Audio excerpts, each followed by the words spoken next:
Hello, my name is Nathan Wood, and today I want to talk about a personally favorite topic of mine, that dealing with firearms versus medieval armor.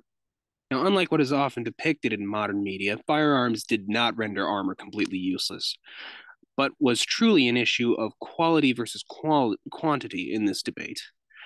The quality of either the firearm or the armor was what determined the knight's fate, and armor's effectiveness against firearms has been documented in historical accounts and has been well tested in the modern day.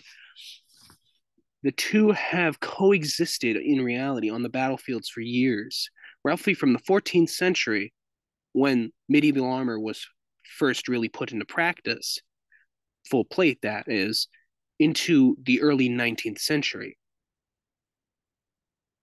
Iron armor proceeded to become too unreliable against stronger longbows, crossbows, and the early firearms that were being developed.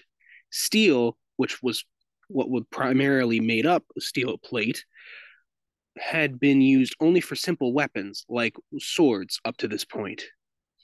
Therefore, it became used as the main material in armor from the 1400s onward to compensate.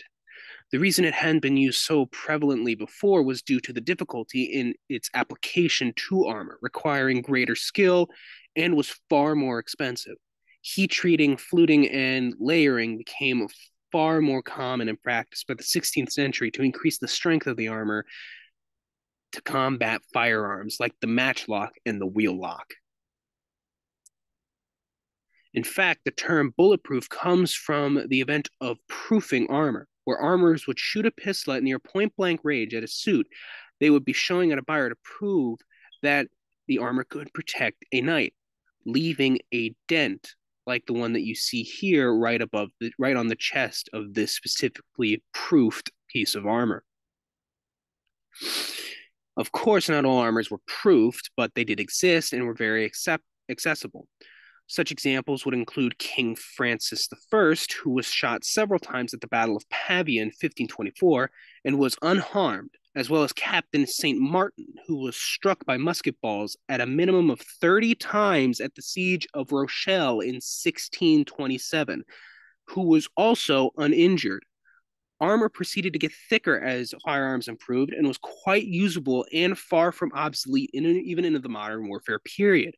But even with this in mind, it was in the mid to late 17th century that armor was being phased out in favor of three-quarter and half-plate suits. They were even used at all due to the perception that armor would not hold up to modern weapons at the time. However, it would be the winged hussars in 1605 at the Battle of Vienna that would show that armor was still effective. Outnumbered 3-1, a 3,600 unit force routed 11,000 Swedish troops who possessed guns and cannons, while the Hussars only had 206 musketeers and everyone else only possessed melee weapons. The real reason for the phasing out of armor was, in truth, the money. The size of armies was too big at that point, and it was far more cost effective to make small bullets than full suits of armor for individual troops.